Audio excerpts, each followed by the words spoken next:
Silverwood was a peaceful village. It nestled at the edge of whispering woods. The woods were ancient and mysterious. Here lived the moonlit heroes. Lily was their leader. She loved nature and all its creatures. Sam was the clever one. He knew many riddles and stories. Mia was an artist. Her drawings could make anyone smile. Max had a special friend, a firefly named Spark. Spark helped Max talk without words. The moonlit heroes were the best of friends. They believed in magic. They believed in courage. Most of all, they believed in each other.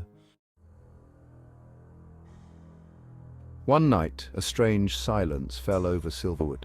The usual nighttime sounds disappeared. The villagers whispered of a terrible creature. They called it the Shadow Beast. It lurked in the whispering woods. It stole dreams and brought darkness. Fear gripped the hearts of the villagers. Sleep became a distant memory. Their dreams were gone. The laughter of children was no more. Silverwood was shrouded in fear. "We will face this shadow beast," she declared. "We will protect our village." The moonlit heroes knew what they had to do. They couldn't let fear win. Lily raised her chin. Sam closed his book of riddles. Mia put away her drawing pad. Max whispered to Spark. The firefly blinked its light, ready for adventure. Together, the moonlit heroes ventured into whispering woods. The forest was dark and scary, but their courage burned bright. They were the moonlit heroes, and they would face any danger to protect their home.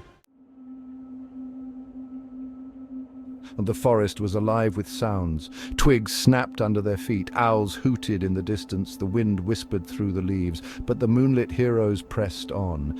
Their hearts beat like drums. They knew the shadow beast was near. They could feel its presence. A shiver ran down their spines. It was time to face the unknown. It was time to be brave. Section 5, The Power of Riddles. Suddenly the shadow beast appeared. It was large and shadowy. Its eyes glowed red in the darkness. The moonlit heroes stood their ground. They would not be defeated. Shadow Beast, I challenge you to a riddle. The shadow beast roared. It had never been challenged before. Sam was ready. He knew the power of words. He knew the power of riddles. He would use his wit to defeat the beast. Section 6, A Symphony of Light. The shadow beast growled. It accepted Sam's challenge. Sam thought hard. He had to choose his riddle carefully. He closed his eyes and recited the most difficult riddle he knew.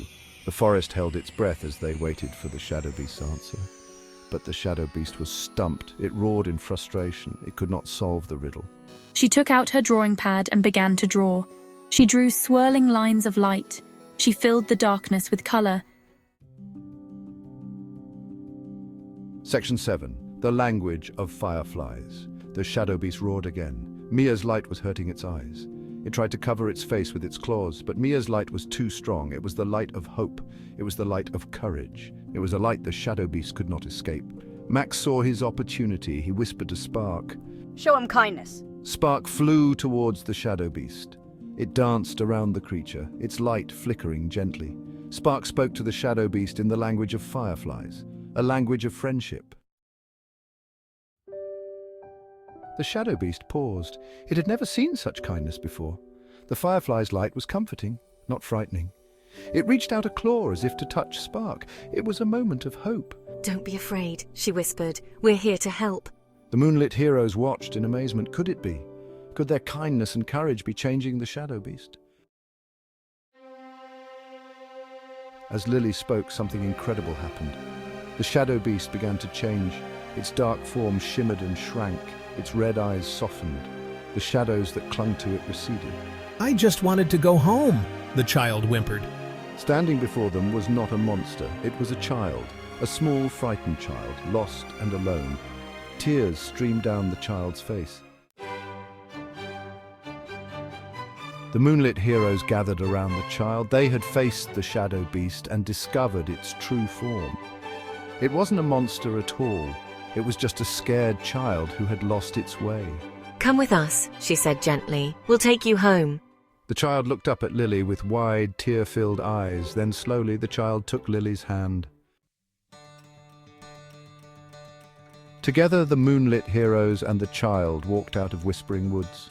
The first rays of dawn were painting the sky with color.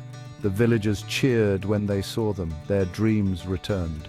Their fear was gone. The moonlit heroes had saved their village. But they had done more than that.